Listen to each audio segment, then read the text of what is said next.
Hello everyone, welcome to our वेबियोर academy. तो आज का सेशन है हमारा डीएनएम डेली न्यूज़ मटेरियल। तो देखते हैं आज हमें क्या क्या पढ़ना है करंट अफेयर के डेली न्यूज़ मटेरियल में। तो पहला टॉपिक है हमारा, कर्मचारियों के हफ्ते में काम के घंटों में कटौती करने का फैसला लिया है। तो वो कौन सा देश है जो काम कर रहे हैं, लोग जॉब कर रहे हैं, उसके काम के घंटों में कुछ कम किया गया है। तो वो देश है स्पेन। ठीक है, स्पेन है वो, यह फैसला स्पेन लिया है कि वहाँ जो वर्क आवर चल रहा है उसमें कुछ कटौती किया है। तो कितना किया है? 40 घंटे का वहाँ काम होता है हफ्ते में। ठीक है, जिसको घटा करके 37.5 कर दिया गया है, और इंडिया में 48 घंटे का होता है।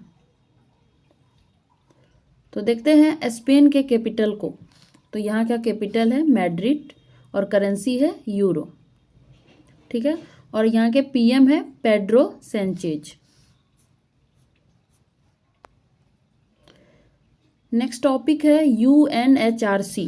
तो UNHRC United nation human right council से अमेरिका अपने आप को बाहर कर लिया है। ठीक है, अमेरिका के राष्ट्रपति डोनाल्ड ट्रंप बने हैं और ये 47वें राष्ट्रपति बन गए हैं। और जब से ये बने हैं ये थोड़ा सा एग्रेसिव मूड में है। WHO से भी अपने आप को अलग कर लिए हैं, पेरिस जलवायु समझौता से भी अपने आप को अलग कर लिए हैं, और आज ही 104 भारतीयों को भारत भेजे। नेक्स्ट टॉपिक है, विश्व का दूसरा सबसे बड़ा मोबाइल निर्माता देश कौन सा बना है? तो विश्व का दूसरा सबसे बड़ा मोबाइल निर्माता भारत बन गया है। और पहला की बात करें तो चीन। विश्व में सबसे ज़्यादा मोबाइल कौन बना रहा है? चीन बना रहा है। दूसरे नंबर पे हमारा भारत है। नेक्स्ट टॉपिक है, भौतिक नोबेल पुरस्कार किसको मिला है? तो 2 लोगों को मिला है, हॉपफील्ड और हिंटन को। नेक्स्ट है, पहला वैश्विक न्याय, शांति और प्रेम शिखर सम्मेलन कहाँ आयोजित होगा? ठीक है, तो ये कब आयोजित होगा? अप्रैल 2025 में, इसी साल अप्रैल महीने में ये आयोजित होने जा रहे हैं। कहाँ पे हो रहा है? और पहली बार हो रहा है। जो चीज़ पहली बार होता है वो थोड़ा ज़्यादा इम्पोर्टेंट होता है, तो इसीलिए इम्पोर्टेंट है। पहली बार हो रहा है और कहाँ हो रहा है? UAE में। ठीक है, UAE में, और UAE के अंदर दुबई में हो रहा है। ठीक है, तो देखते हैं UAE का कैपिटल यहाँ कोना में लिखा हुआ है अबू धाबी, और करेंसी बोले तो दिरहम। ठीक है, UAE क्या किया है कि 2025 को समुदाय का वर्ष घोषित किया है।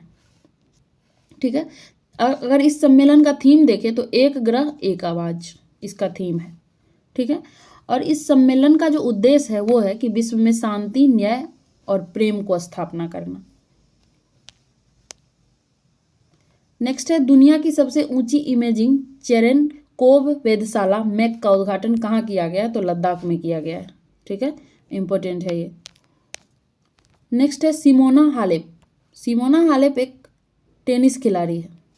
ठीक है, किसी वजह से इसको 4 साल के लिए बैन कर दिया गया था। अब ये संन्यास लेने की फैसला ले ली है, इसीलिए ये न्यूज में है।